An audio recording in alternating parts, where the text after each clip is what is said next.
Captain on the bridge. Alright, captains, we are back on the bridge, and today, yes, Star Trek Day Part 2. Now, captains, you know, in our previous video, we did the original, the OG, the TOS Connie. Next ship up in the ESD Museum is my personal fave. Captains, I got into Star Trek via The Next Generation, and the first Star Trek ship I saw was the Galaxy, aka the Enterprise D. Now, the ship has just been so gorgeous over the years, and it's really kept its elegance, in my opinion, and just, to me, screams Star Trek. And of course, biased because this is the ship I saw and I grew up with.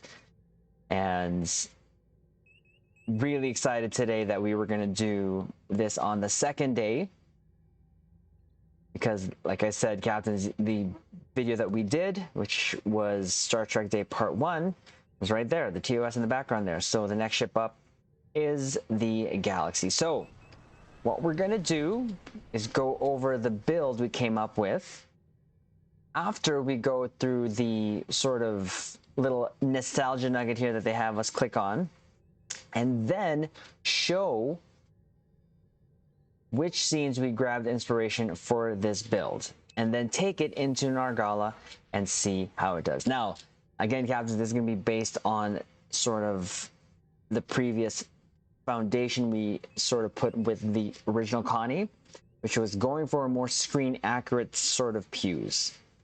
But at the end of all of this, this is just for fun. So here we go. We're gonna click on this, view the USS Enterprise NCC 1701D. Let's make sure that history never forgets the name Enterprise. Oof. Now, captains, that quote there is actually from the episode where we're gonna take our inspiration from, which is from yesterday's Enterprise. But here we go, let's go over this. The fifth ship to bear both the Enterprise name and her iconic 1701 registry, the Enterprise D is an iconic piece of Federation history, led by the principles of Captain Jean-Luc Picard. This legendary vessel ventured into a galaxy much changed since the original NCC 1701 had gone on her 5-year mission. During her time among the stars, the Enterprise D was present, a part of many major historical events, including the first encounters with both the Q Continuum and the Borg, Ermigerd the Berg. Without the dedication of her brave crew, many more lives would likely have been lost in these incidents. Notable crew members: Jean-Luc Picard, William Riker, Beverly Crusher, Worf, Data, Geordi LaForge, Deanna Troi, Wesley Crusher, Catherine Pulaski, Tasha Yar. Star Trek The Next Generation aired from 28 September 1987. Captains, and that's my birthday, the 28th. 23 May 1994, 176 episodes. If the original series is the point from which all Star Trek originates, The Next Generation was the franchise's first great test. While the movies with the cast of the original series were popular in cinemas, the idea of creating a sequel to the show with all new characters was a bold one that could have fallen flat on its face. Thankfully, Gene Roddenberry chose an excellent cast and an amazing group of writers to carry on his legacy.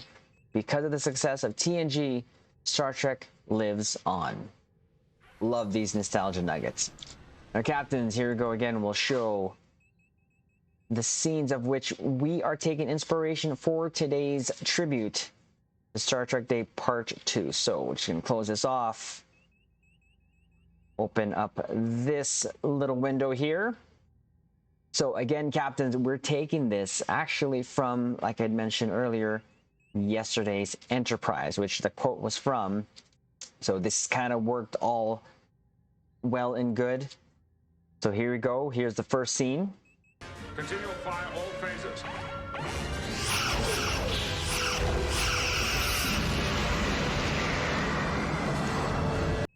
So there's that. So as we can see there, sort of single fire shot phaser beam. So indeed, captains, we are going with beam overload. Now, I know yesterday's build was already beam overload, but to me, this is going to be the main one that we're going to also focus on, which is this.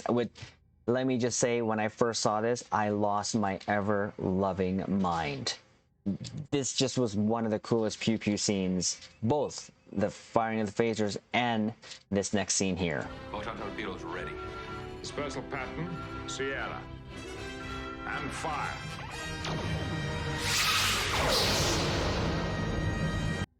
Now I know it just tickled the shields, but regardless, I loved the scene was just great, and it's always stuck with me through the years, and this is why I always tend to go sort of Canon with one end screen accurate builds, because of these scenes here. So let's get back on here to the bridge, and let's go over the build and show what we did. So here we go. The USS Enterprise D. See what I did there?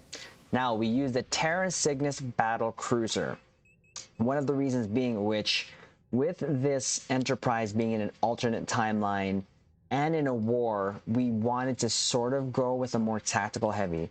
I say that, and of course you see the weapon layout that I chose here, but it's more to do with the stations. So let's go first over the weapons, space set, consoles here, and then we'll go over the skills, traits, station, DOFs, and then carry on to our Argyle. So here we go. So for the 4 weapons here, we went with the Agony Phaser Beam Ray. Now, visually, it really looks regular, like a regular phaser, to be honest with you, Captain. So no reason there. But this is an alternate timeline, so why not use an alternate timeline phaser? So as you can see, it's crit DM damage 4. I just got this off the exchange. Now, that second scene we saw was photon torpedoes firing in a torp spread configuration. So what are we going to use? Photon launcher, crit DM, damage 3 with this spread mod. Yes, just because. So this is going to be our 2 main damage dealers for this pew pew. Here we go with space set. So nothing too different. Elite Fleet Intervention Protomatter Deflector from your fleet colony.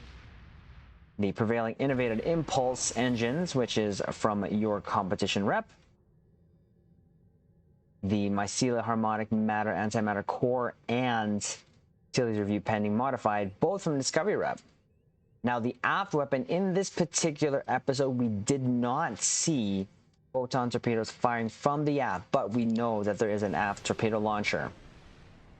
What we also did see there on one of the scenes was the Enterprise firing a phaser on an approaching Cavort-class bird of prey, which was from its sort of side-ish rear arc.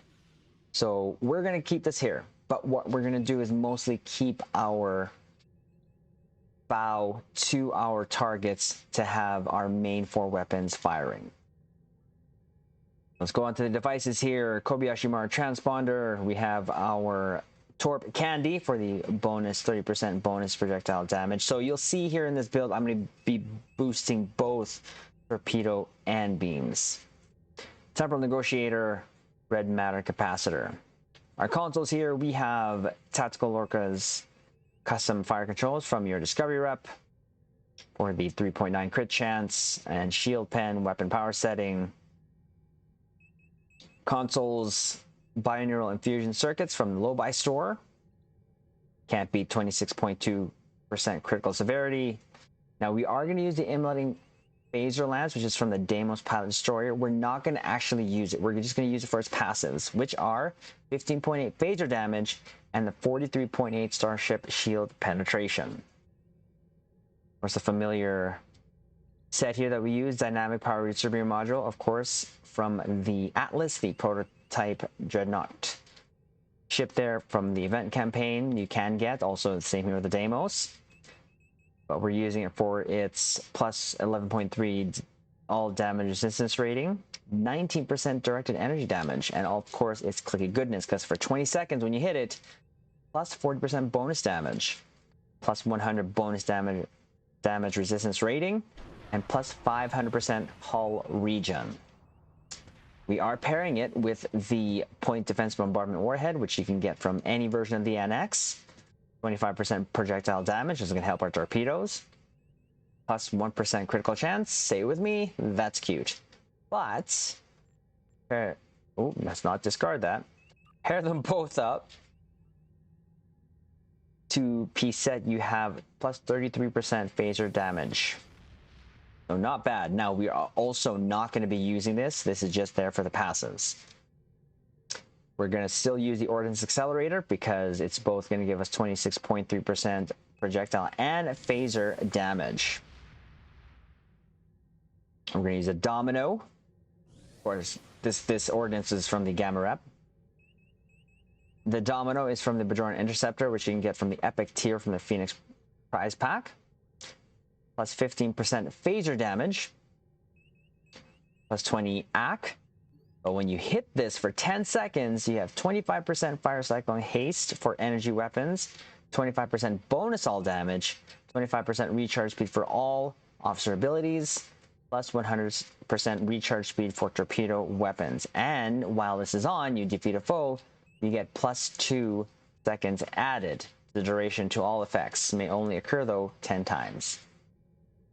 We're going to use its little brother, the M6 computer, which is from the Temporal Escort, which you can get from which is a tier 3 ship from your shipyard. You can buy with dilithium.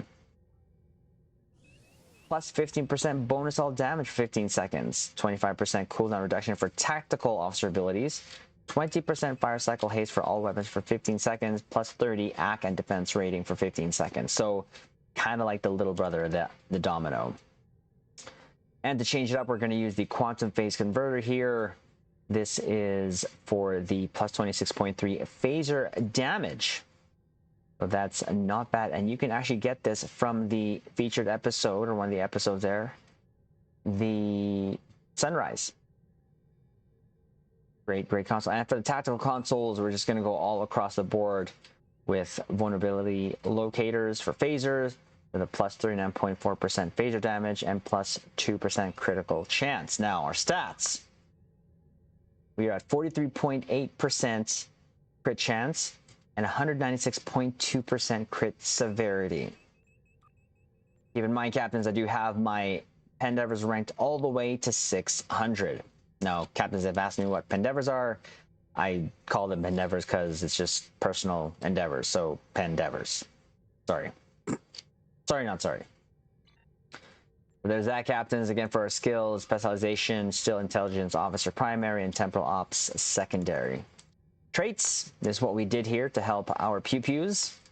A good day to die, kinetic precision, self-modulating fire, superior beam training, fragment of AI tech, of course, superior projectile training, unconventional systems, Terran targeting systems, intelligent agent attaché, and the Boimler effect. Starship traits, I mixed it up here a little bit. Emergency weapon cycle, of course, universal designs. We're going to use weapon system synergy, carrier wave shield hacking, and of course, these two preferential targeting, and of course, super weapon ingenuity. Space rep traits, we have precision, advanced targeting systems, magnified firepower, torpedo pre-fire sequence, tireless duality. Active space rep, nothing too different here. We still have our anti-time entanglement singularity, biomolecular shield generator, force challenge, quantum singularity manipulation, and refactoring tetron cascade. Stations. Now, this is one of the reasons why I picked this, because I have more flexibility to go tactical heavy, which is, in my mind, what that Enterprise version is in yesterday's Enterprise. So, distributed targeting, left to right, top to bottom. Beam overload 2. Now I would have loved to have a beam overload 3, but we're going to keep it here. But we also have the traits backing this up, so I believe that this is still going to be pretty effective. Of course, our main damage dealer here, we want also torpedo spread 3, which when the first time I saw this in game here in Star Trek Online, I was blown away by the number of torpedoes. Like in one shot, you can just unload all your torpedo inventory, but thankfully you don't. Tactical team, because I had nothing else to put there. Attack pattern beta. Team sight lace weaponry, and of course cannon scatter volley to help us boost our beam overload. Mercy powered engines, Heisenberg amplifier, Mercy powered weapons 3, recursive shearing 3, stop hitting yourself power, tractor beam, and jam targeting sensors. So nothing too off. Like I said, I did choose the Cygnus particularly so that we can have a little bit more tack heavy station. Now we're going to go to the Dupes, to our Dupes. The ground first, we got the 2 helping us in space. Of course, Neil Falconer, when we pewZ the Borg, he'll be increasing our damage. Elder Milikatan will increase our damage versus all. Our space DOFs, we have Mercy Khan. Here, recharges evasive maneuvers when Mercy powered engines is activated. And the rest, we have 2 projectile weapons officers. They both give us a chance to stack crit severity when we fire projectiles. Now, with this one particular energy weapon officer, we did use this in our previous build there, the TOS CONNIE. Chance for beam overload to cause all attacks against the target to gain 30% shield penetration. And the last 2 DOFs here, the energy weapons officer, chance to stack crit chance and severity when we're firing our energy weapon. So there you go, captains. There is the build. Again, keep in mind, captains, I'll say it once again, and I'll keep reiterating, this is just for my fun. This is just for my tribute to Star Trek Day and how I just keep myself engaged and have fun here at Star Trek Online. So let's take this into an advanced Argala and see how it does. And of course, this time we can do the thing. Captains, you know what the thing is? You know what the thing is. Take us out of here. Maximum warp. Aye, sir. Engage. We can do that thing. Oof, yes! Sorry, Caps. I just get excited. Have you noticed? Tactical alert. Vessel approaching, bearing 184, Mark 7. All hands. Battle station. It was so meant for that.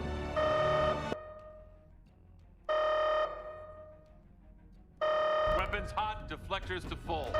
Sure. We're gonna use it. Just run with it, captains. And some buff up here. Fire phasers on full with a simultaneous spread of torpedoes. Oof, that looks so good. That looks so good. Yes. Oh, yes, captains. This is gonna be fun. Let's go. Of course, a more. This is such a beautiful ship. All right, here we go. Let's fully buff up here.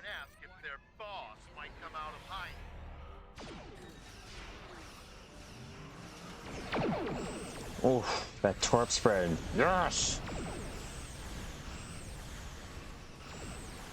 Keep concentrating fire on individual ships. Separate them and whittle down their numbers. I actually do prefer the less visual spam, in all honesty, captains, when it comes to our weapon firing, just because you kind of see that there on screen. So I'm really okay with this type of looking power or weapon configuration, I should say. We could have added an extra beam, but it's still doing fine, captains. And one of the most important thing is to synergize your builds to try to help boost certain things that you have on. You will stand down. Surrender to Even theme builds can do pretty good. And like I said, this is just advanced. This is kind of what we do in our nightly pewZ anyway. It's just advanced. And it still tickles, or scratches the itch, I should say, not tickle. That's a different thing. Scratches the itch of the pewZ. Because look how beautiful that looks. Attack pattern Sierra right there. We do what we want, where we want. And I feel like it's really doing good. Oof.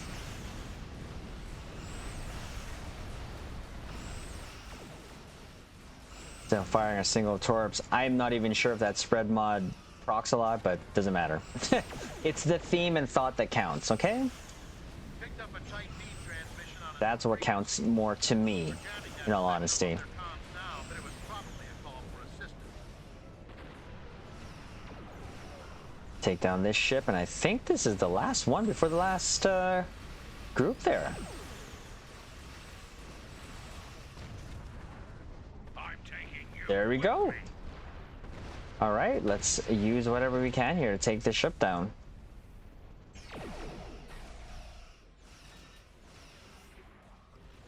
Use our torp candy as well.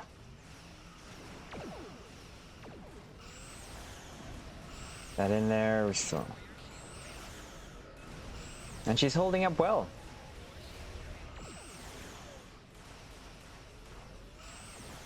I feel like when I'm reversing like that, I'm pulling that same maneuver the Enterprise did, trying to protect the Enterprise C. Readjusting so that keeping the forward weapons on your targets.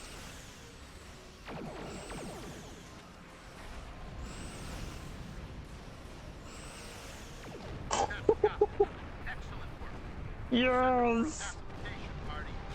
So good. So good. All right, Captain. Go over here for our shelfies. Captains, if you don't know, those are ship selfies. Thank you for your Oh, assistance. one sec, sir. And we'll also give our conclusions. So let's park her over here.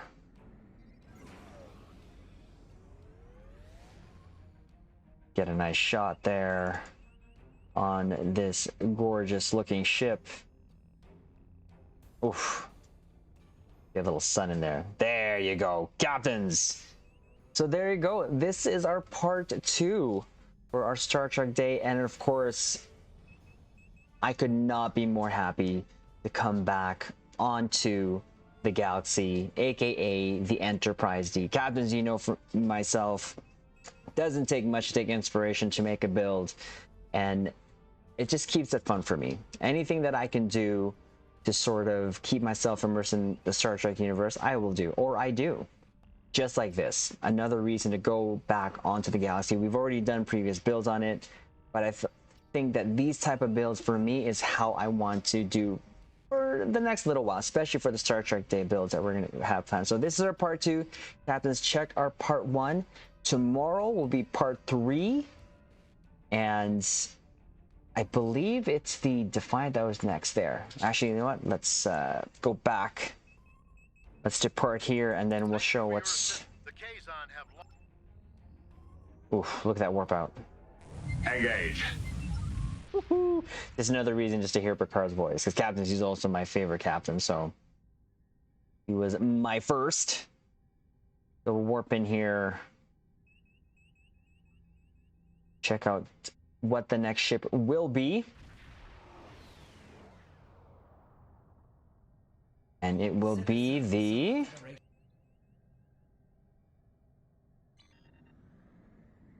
It will be the Defiant. So there you go, Captains. So the next build up will be the Defiant. I've been meaning to sort of get back to her anyways. So this is going to be, like I said, a great excuse for us to just get back on the Defiant and do another interpretation. Now, I know which scene to grab inspiration from, and it's usually the one that I always have in my head anyways. But Captains, today was for the Galaxy. Again, please keep in mind, Captains, this is always just for fun. And I think we've proven many times here, as long as you just sort of synergize your build, you can get through most of the content. Yes, this was done under advanced, but we do that anyways, our nightly pewZ, so I find that it works for me, and it gives me the flexibility to kind of lean into more Canon with one in / on-screen accurate build. So there you go, captains. Once again, like the video, comment below, let us know your thoughts on Star Trek The Next Generation, and we will leave it on this note. Don't let them promote you. Don't let them transfer you. Don't let them do anything that takes you off the bridge of that ship, because while you're there, you can make a difference.